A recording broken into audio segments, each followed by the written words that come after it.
শীতের শুরু থেকে সমুদ্রে জেলেদের জালে ধরা পড়ছে না কাঙ্ক্ষিত রূপালী ইলিশ। বরগুনার পাথরঘাটার মৎস্য অবতরণ কেন্দ্রে ইলিশের জায়গা দখল করেছে লাক্ষা, লইট্টা, মোচন, তপসি, রূপচাঁদা আর টোনা সহ বিভিন্ন সামুদ্রিক মাছ। এতে জেলেরা লাভবান হলেও রয়েছে ইলিশ না পাবার আক্ষেপ। উপজেলা মৎস্য কর্মকর্তা বলছেন, ডিসেম্বর থেকে ফেব্রুয়ারির মধ্যে আবারও বাড়বে ইলিশ আহরণ।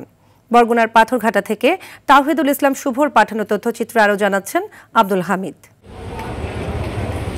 সমুদ্র থেকে ইলিশের আহরণ কমলেও বেড়েছে নানা প্রজাতির সামুদ্রিক মাছ শিকার। বরগুনার পাথরঘাটার মৎস্য অবতরণ কেন্দ্রে ভিড়ছে লইট্টা, মোচন, টোনা, লাক্ষা, তপসি, রূপচাঁদা সহ সামুদ্রিক মাছ বোঝাই করা ট্রলার। শীত মৌসুমের পাশাপাশি অবৈধ জাল দিয়ে মাছ শিকারের ফলে সমুদ্রে ইলিশের দেখা মিলছে না বলে অভিযোগ জেলেদের। অসুবিধাটা করছে সম্পূর্ণ ট্রলিং এ বেঁধে যাবে, সমস্ত বাচ্চা বাচ্চি সব মেরে ফেলায়, ডিম আন্ডা বাচ্চা সব মেরে ফেলায়। ট্রলিং এ তো রাজ্যের ডাক্তি মাছ ধরে, এভাবে কেজি কয়েকশো মন হইবে ধরছে।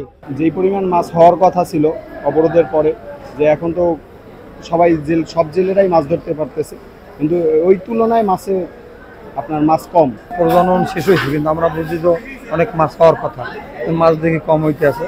এখন দেখি সামনে গিয়ে আল্লাহ হয়তো বেশি মাছ দিতে পারে। ইলিশ মাছটা তো এখন শেষ মৌসুম, অল্প অল্প হয়। এখন হচ্ছে মাছের ভিতরে লইটা মাছ, তারপর হচ্ছে পোমা মাছ, তপসি মাছ, এইসব ফেসা মাছ, এইসব মাছগুলো বেশ। তবে আশার বাণী শোনালেন উপজেলা মৎস্য কর্মকর্তা। বলছেন পৌষ মাঘের দিকে বাড়বে ইলিশ আহরণ। ইলিশ মাছটা একটু কম পেয়েছে, একটু আমার কাছে আসে। আশা করি সামনের পৌষ মাঘে আপনার ইলিশ মাছটা বেশি পাওয়া যাবে। পাথরঘাটা বিএফডিসি ঘাটে সামুদ্রিক মাছের চাহিদা থাকায় দেশের বিভিন্ন অঞ্চল থেকে পাইকাররা আসেন মাছ কিনতে। পর্যাপ্ত ইলিশ না মেলায় হতাশ হলেও সামুদ্রিক মাছের দাম নাগালের মধ্যে থাকায় খুশি তারা। খরা কেটে দ্রুতই রূপালী ইলিশের দেখা মিলবে সমুদ্রে, এমনটাই প্রত্যাশা জেলেদের।